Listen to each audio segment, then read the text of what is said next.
If you give me a laptop and an internet connection and about 2 days to do a bit of research on your organisation, I will own your information, I'll own your network, I'll own the most sensitive information that you have.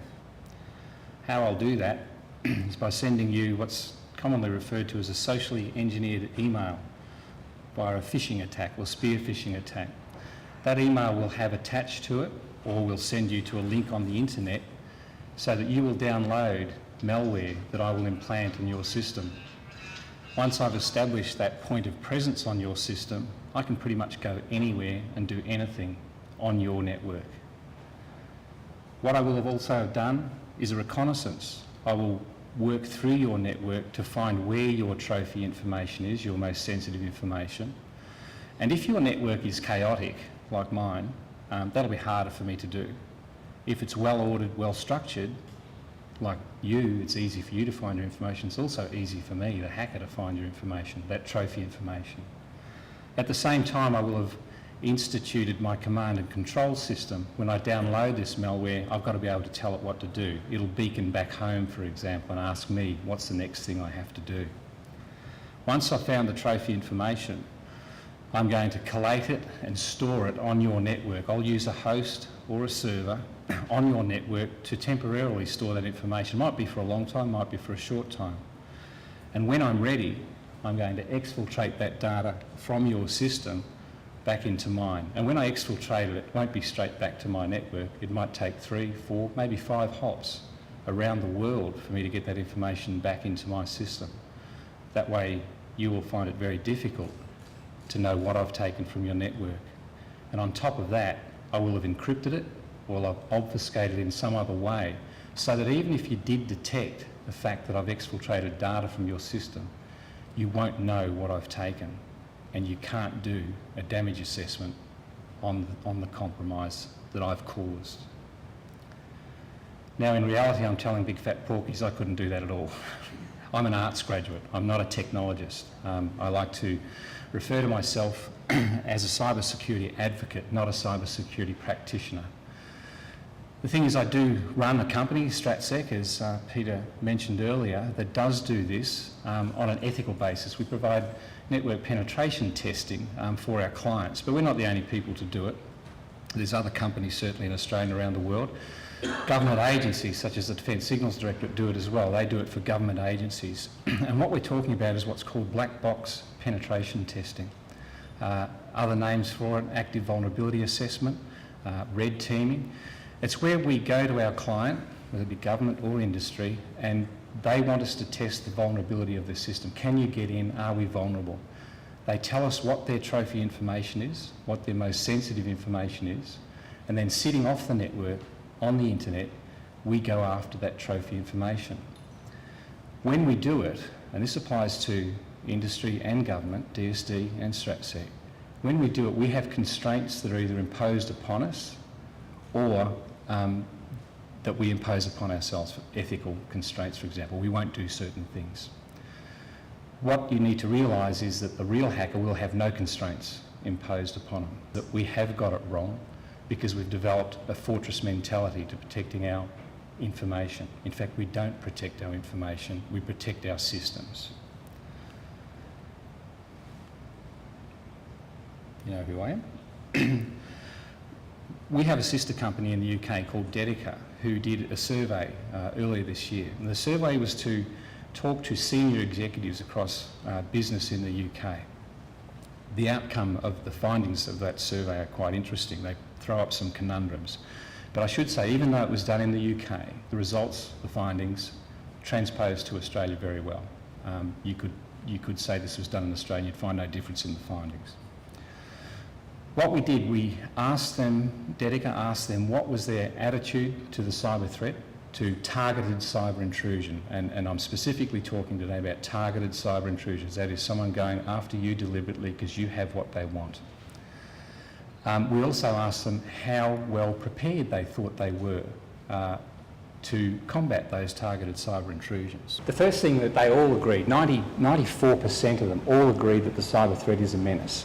And they also agreed, interestingly, that they believe that the threat actors' pace of innovation to develop this malware that they're throwing against us is much faster than the ability of companies like Stratsec and other organisations to build defensive measures.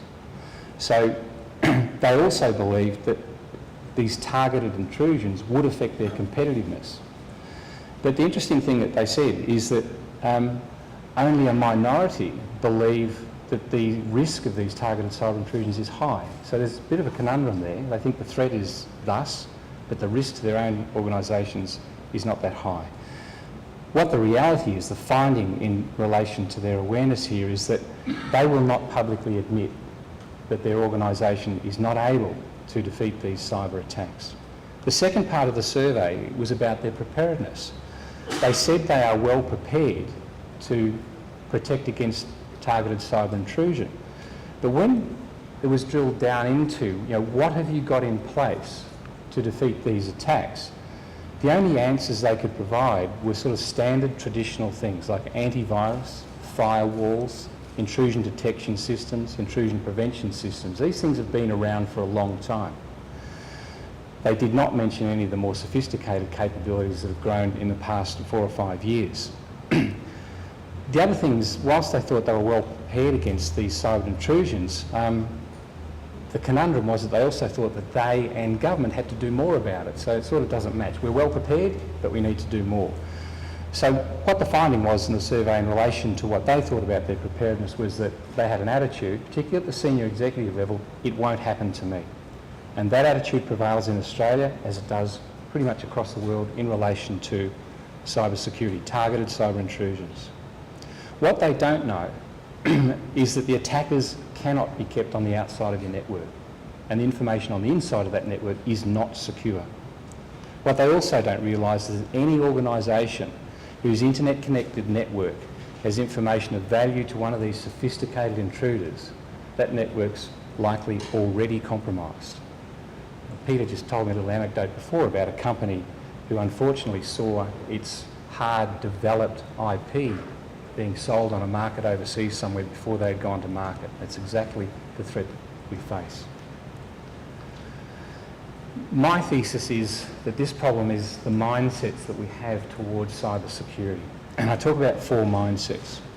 The first one's the boundary protection mindset, and I've alluded to this already in what these senior executives said when you ask them what they've got to protect their information. And they say antivirus, firewall, IDS, IPS. What has happened is that we've protected our systems at the expense of our information. So these attackers can get past these antivirus, they get past the IDS, the IPS and the firewalls, and as I said to in my first demonstration, they are then free to roam around and steal the information that they really want. What people do is plug these black boxes in, as we call them, or boxes, and they take a set and forget attitude to it. Okay, I've got the latest, greatest IPS on my system, I don't have to do any more. Fail. The second one, which grows out of this boundary protection mindset, is a compliance mindset. Because we've adopted these boundary measures for so long, the compliance standards that we've adopted around the world and in Australia follow on from that boundary mindset. So international standards, national standards, even company policy standards adopt a boundary mentality. So when a CEO is required to say that he or she complies with a particular standard, they do a box ticking exercise. It's basically an audit. Now, he or she can be very comfortable if the auditors do come in to check the full governance of their organisation. They can say that we meet the audit standards, we've met the ISO standard, we've met the national standard. The problem is they're not secure. They're compliant, but they're not secure. The third mindset, and probably the one that is the most difficult to overcome, is what I refer to as the techie mindset. When I first started talking about this about 4 years ago, I used to cop a lot of flack from the techies because they'd just say, you're an arts graduate, what would you know? What I mean by the techie mindset is that our cybersecurity practitioners have been dealing with this problem so long within their own domain, within their own diaspora, that they fail to communicate what they're seeing to the senior executives of organisations, whether they be government, whether they be commercial, whether they be academia.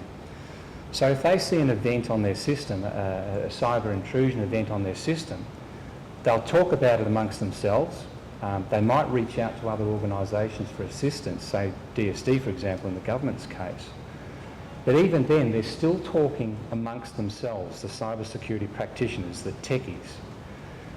They don't actually understand what is the real trophy information.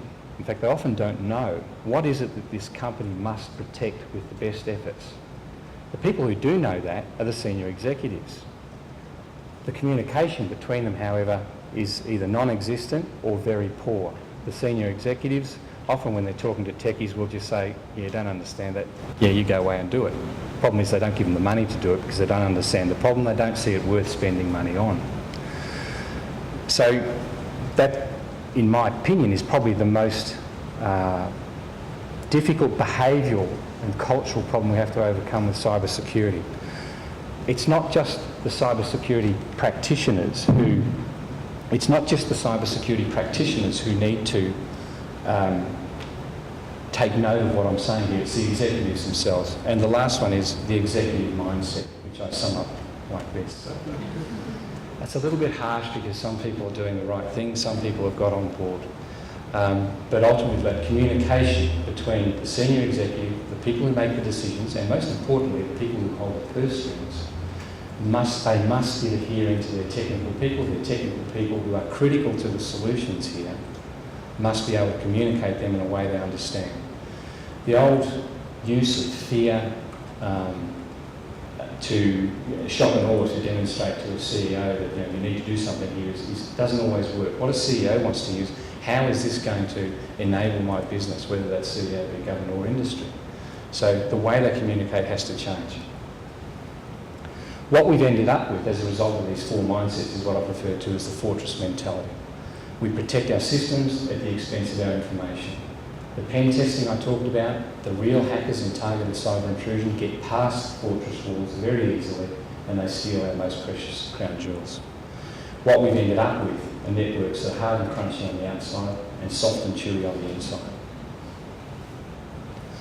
What I want to move on to is the advanced persistent threat, which is actually a term I don't like using, but I'm sort of going with the flow these days. Everyone uses that term. And I'll talk about what I believe an APT is shortly. But firstly, I just want to raise your attention to this report that was issued originally in 2009 by the Defence Signals Directorate. In fact, I was in DSD when we published this. In fact, I authorised this publication. I don't expect you to read that. What it is 35 strategies to mitigate targeted cyber intrusion. The interesting thing about it is 35 strategies, but DSD says, and if you want to see this report, just Google cyber mitigation and it will come up as the #1 Google hit for that topic.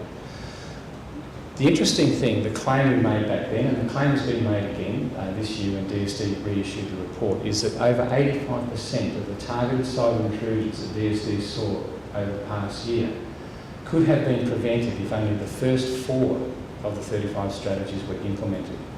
And those first 4 are not rocket science. It's patch your systems, patch your applications, employ whitelisting and reduce your sysadmin rights, your privileges on the system. Any cybersecurity practitioner will tell you that they are the most basic things you can do, yet so many organisations don't do them. I don't want to talk about DSC's report, I don't want to talk about the 35 strategies, nor the 85% of intrusions that could have been prevented. What I want to talk about is the 15% that they couldn't prevent, that you need more sophisticated capability against. First, I'll just look at the threat spectrum. A lot of people say that threats evolve and new threats are popping up all the time. I sort of disagree with that. I think the threat spectrum remains fairly stable. It's the type of actors that remain stable. Different skills, different vulnerabilities keep popping up, but the threat remains pretty much the same.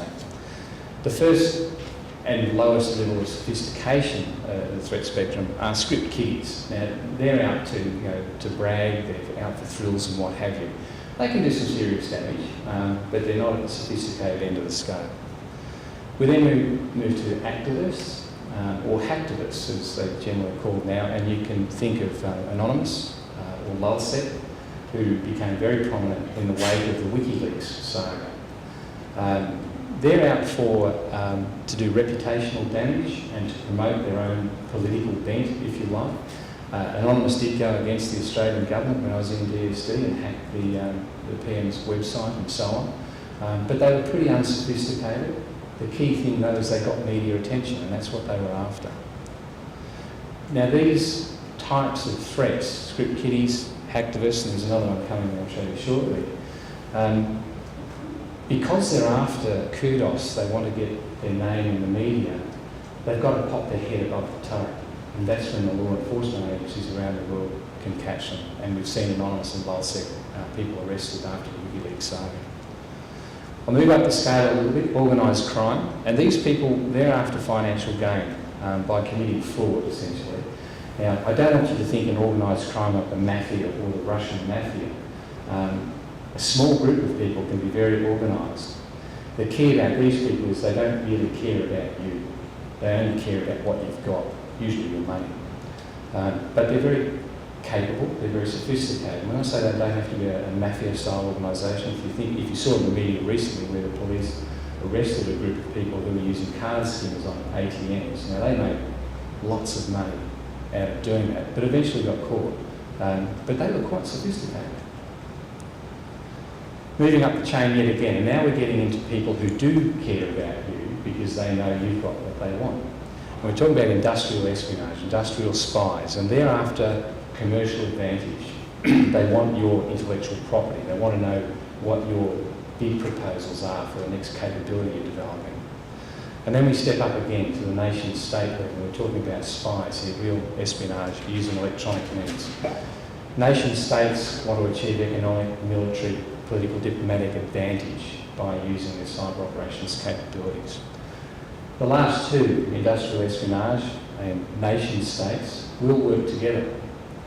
It's not unusual for a nation-state to apply its capabilities to gain an economic edge by supporting its own industry with cyber operations. They're very sophisticated, a lot of money, they can throw a great deal at it. There's a gap there. Talking about sophistication, recently we had a guy called the evil mastermind who the AFP arrested. He hacked a company associated with the NBN. I think the reason it got prominence is because it was associated with the NBN. He was described as an evil mastermind. Evil, we'll let the courts decide whether that's true or not. Was he a mastermind? Absolutely not. He was a pure novice. Yet he managed to do some very serious damage to the organisations that he hacked. One company, Distribute IT. Distribute IT was basically failed as a result of him hacking their servers. So he took a company out of business, yet he's considered an unsophisticated novice. So we need to be very careful when we talk about sophistication. Even low-level skills can really do some great damage. The types of vulnerabilities that they're going to exploit are, and I alluded to this in my opening, they're both technical and they're social.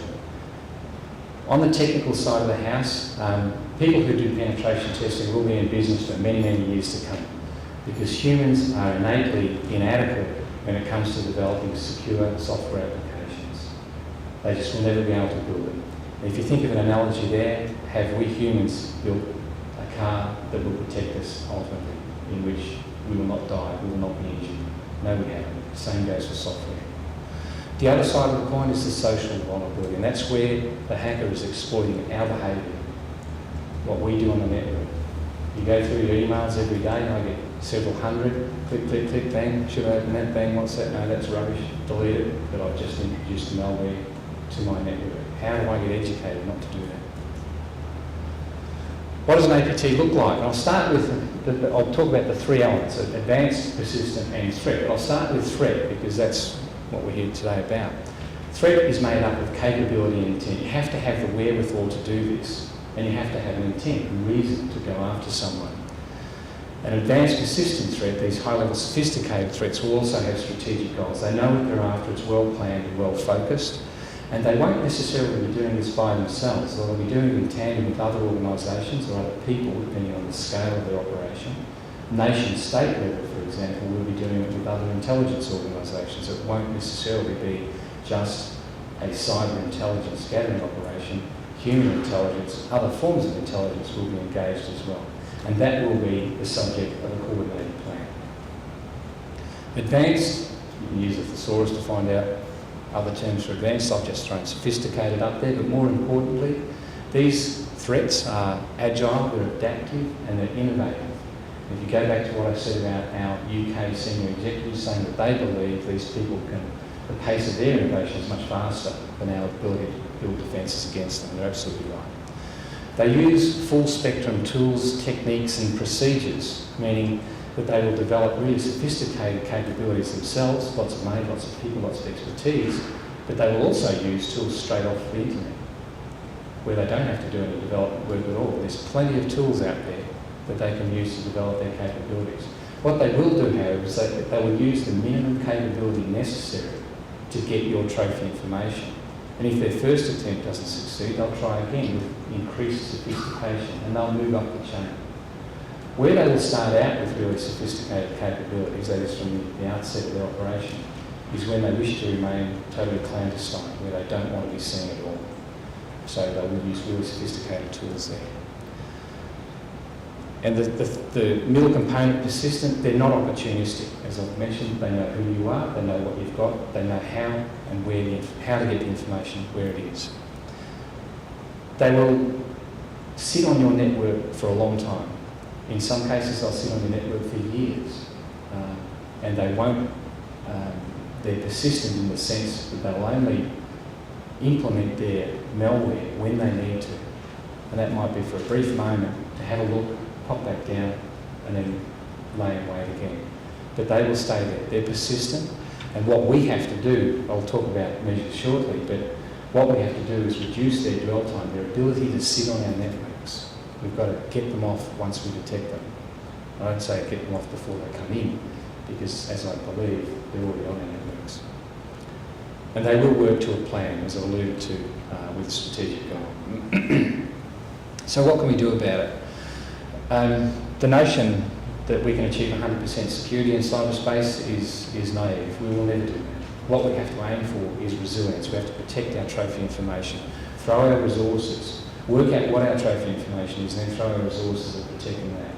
Don't worry too much about the system, although if you're worried about those systems being brought down through cyber attack, then of course you will worry about them. We talk about in cybersecurity the three tenets of cybersecurity: confidentiality, availability and integrity. I'll talk a bit more about that shortly. The key thing here is that we need to segregate what I call our high threat environment from our high risk activity or from our trophy information. For example, when you're sitting at your desk, whether it be at UC or elsewhere, what I do in the morning is I'll scan the newspapers using my work account. When I've finished doing that, I'll then access our trophy information. It might be our payroll data, might be our bid proposals, might be our client data. But what I've done in that transition from working on the internet to internally on my network is introduced those high threats, those high risks to my trophy information. So what we have to do is think about segregating those two elements. Now, it's easier said than done. If you think about departments of defence and military and what have you, they will often use air gapping. They'll physically separate their trophy information from the internet, so there'll be no connection. Those systems come at a great price. They're very expensive, they're hard to maintain, and most importantly for the users, they reduce functionality. People don't want to work on 2 or 3 systems. So air gapping is the high end of the segregation solution, but there are other capabilities being developed now using virtualisation where you can segregate your trophy information from the high risk environment. The next point there is set and forget.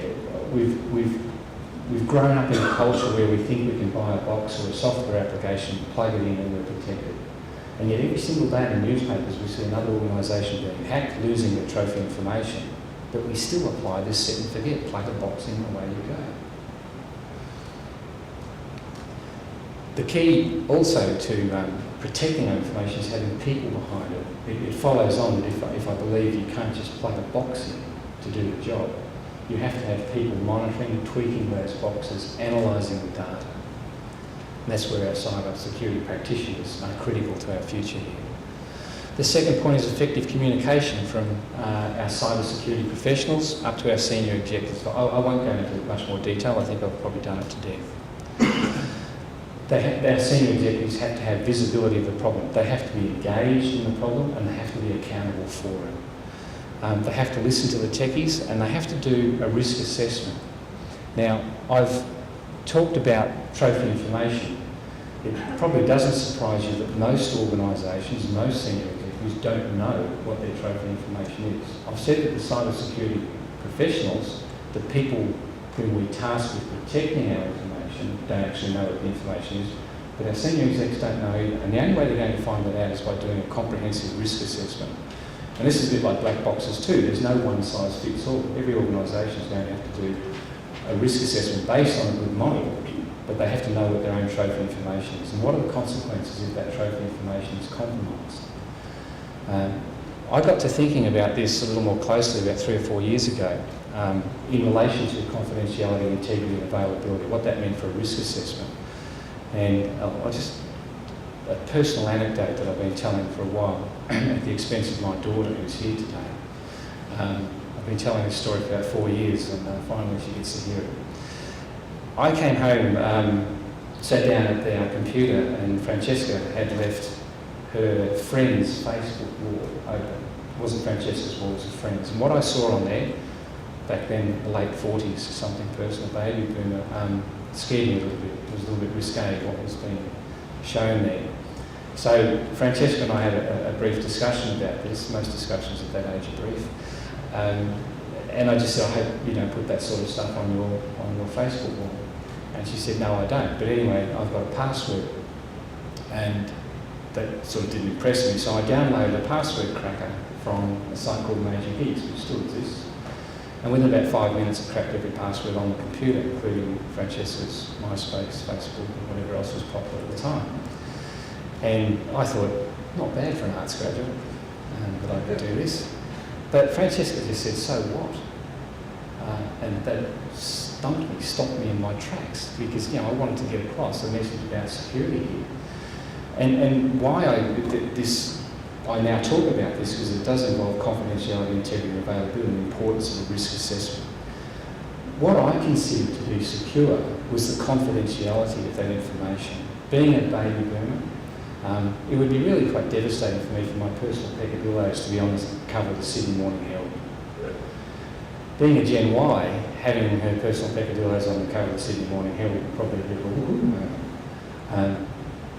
Francesca, Gen Y, is not really focused on confidentiality, but how I could talk to Francesca about security and making sure that she did tweak the security settings in Facebook more comprehensively was to focus on availability.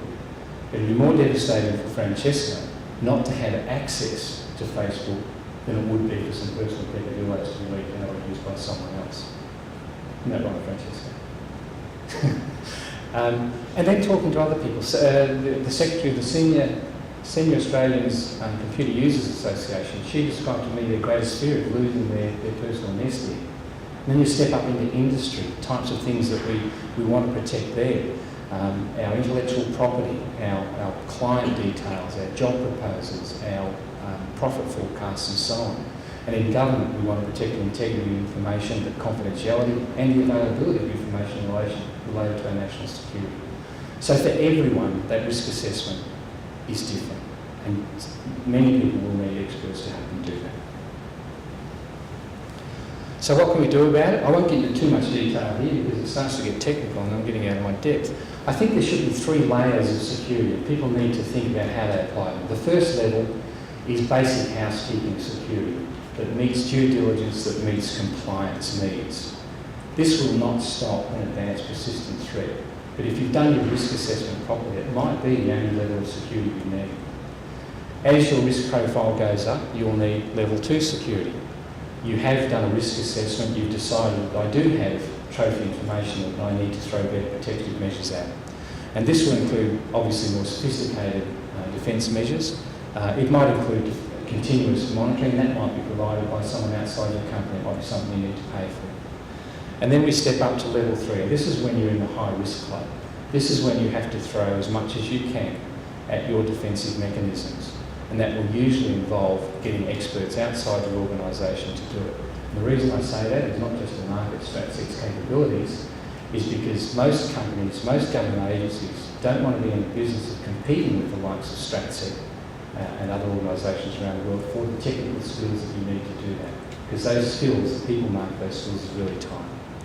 But obviously a really good reason to do this is because your risk assessment has shown that the compromise of your trophy information would be such that it would be serious or catastrophic to your operational competitiveness, or your reputation, or your effectiveness overall, whether you're government, whether you're industry. So we need, in these cases, an advanced persistent response. This is where I want to talk about partnerships between government and industry in this space. One of the reasons I'm now in industry rather than government after many years, particularly in DSD, which is at the forefront of cyber security, is that I know government can't do this by themselves. Government can do the things that you see in those first two lines there. They have fantastic national partnerships and international partnerships. They have access to resources to build really high-tech capabilities. What that allows them to do is create a really good understanding of the cyber threat, far more in-depth than we can do in industry. They're also really good at pulling people together. They need to do this faster, I think, in cyber security. If you think of examples such as counter-terrorism, the bushfires in Victoria, the floods in Queensland, look at how the federal government can marshal resources, get the right people at the table to focus those resources on the problem. The problem is they're constrained by their inability to provide continuous service. DSD, ASIO, AGD's, Attorney General's Department do not go out there and provide managed security services to their clients, even their government clients. They need industry service providers to do that, and the industry does that well. We also think about the sort of agencies that are involved, particularly at the sharp end in government of cyber security. They're generally intelligence agencies, and most of them have been intelligence agencies for 50 or 60 years. And intelligence agencies don't talk much. In cyber security, though, we do need far more open engagement from these agencies. They have a lot to offer, and this is a social problem. It's not just a military or government problem. Industry, we can act really fast. We have that innovation that we can draw upon, and many companies have global reach. They can pull resources from all around the world. That allows us to complement government's understanding of the threat with sophisticated solutions. And I don't think I'm not telling you anything new there, that's a fairly standard situation. We are limited by access to full information. The government has access to very comprehensive, often sensitive information, and a lot of it they've got to keep secret. That's appropriate. But intelligence is of no use if it's not shared with the people who can do something about it. In the case of cyber security, we need to think of ways to get that sensitive information onto the internet to protect our trophy information, whether in government, industry or academia. And if industry is going to take that or accept that information, government's going to share it with industry, then those industry players have to show that they can be trusted with it. Ultimately, this is a shared responsibility between government, industry and academia. The hacker doesn't think of us as those three domains, he thinks of us as a target. So we have to share more. I'll quickly go through some principles of cyber security. You can gather the first one, the advantage is with the aggressor. The attacker will get onto your network. So what we have to do is adopt those advanced, persistent, sophisticated capabilities to detect, isolate, monitor and terminate it. We've got to make it more risky for him. And we can use an analogy here with home security. If you want to prevent a burglar in your house, you put in deadlocks on the windows, deadlocks on the doors, you might have a back-to-base alarm system and so on. And that will make it more risky for the burglar, and hopefully he or she will go somewhere else. Cyber security is no different. But I should add that if the burglar knows that you have something that he really wants, he's going to get past all those things and he's going to steal your trophy information, your jewellery or whatever it is he's after. The second principle is that national cyber security will leverage all available capabilities. And government-industry relationships and academia, particularly for research and development, are really important in this regard. There's a tendency in our society, particularly in Western societies, or a phenomenon of what's called learned helplessness. In this day and age, we tend to think that the government will do everything for us, and if they can't, it's their fault when it goes wrong. We have to get over that. We've got to start helping ourselves in industry and academia certainly need to help government do that. We have to achieve resilience. We'll never get 100% security through real defence in depth. When people talk about having defence in depth, whether it be physical security or information security, my experience as head of Defence Security Authority some years ago was that when I spoke to senior people about usually auditing their security measures, where I found a bit of a gap, and the general response when I asked why was there a gap was that, well, we're risk managing that. That meant to me that they're doing nothing about it. So we really do need to seriously think about defence in depth. The fortress mentality obviously hasn't served us, and it's not going to serve us in the future. This is not just a game for the techies. A larger number of people in all walks of life need to be engaged in this. I'm an arts graduate, and yet people talk about me as an expert in this field. I don't like being called an expert. An advocate is great. Expert, no. But I am engaged. I can sell these messages. It's not just a message that technical people can sell.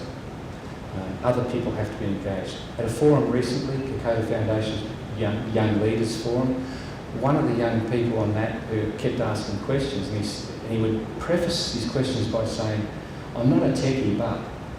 And after a while, I spoke to him and I said, don't say that, don't make an excuse. You don't need an excuse that you're not a techie to be heavily engaged in this field. We need more people doing it. And the last principle is that our behaviour, what we do, is the weakest thing. The most reckless or most ignorant person will expose our trophy information to the hacker. And to wrap up, I don't often use the term cyber warfare for a good reason. This cartoon came out when the Defence White Paper was published in 2009. I was in the Defence Signals Directorate, charged with developing the cyber capabilities that are articulated in this paper.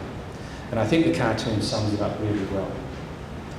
Cyber operations capability provide great force multipliers for any nation around the world. Any nation that seriously considers protecting its national interests, and by national interests I mean national security and economic prosperity. Any nation that's serious about it will develop cyber operations capabilities. When we talk about it, we've got to be careful though. What the Cyber White Paper has done to a certain extent is created an imbalance in funding across government. Most of it's gone to government agencies that are involved in cyber warfare, if you like. So what we need to be careful of is when we say national security, do we really mean national security, or do we also mean our economic prosperity? We do have to focus on national security, but if our big mining companies get taken down or lose share deals because they've been hacked beforehand, that will affect our economic prosperity. And I'll leave you with the three key messages out of my presentation. So thank you for your time, and I'm very happy to take any questions.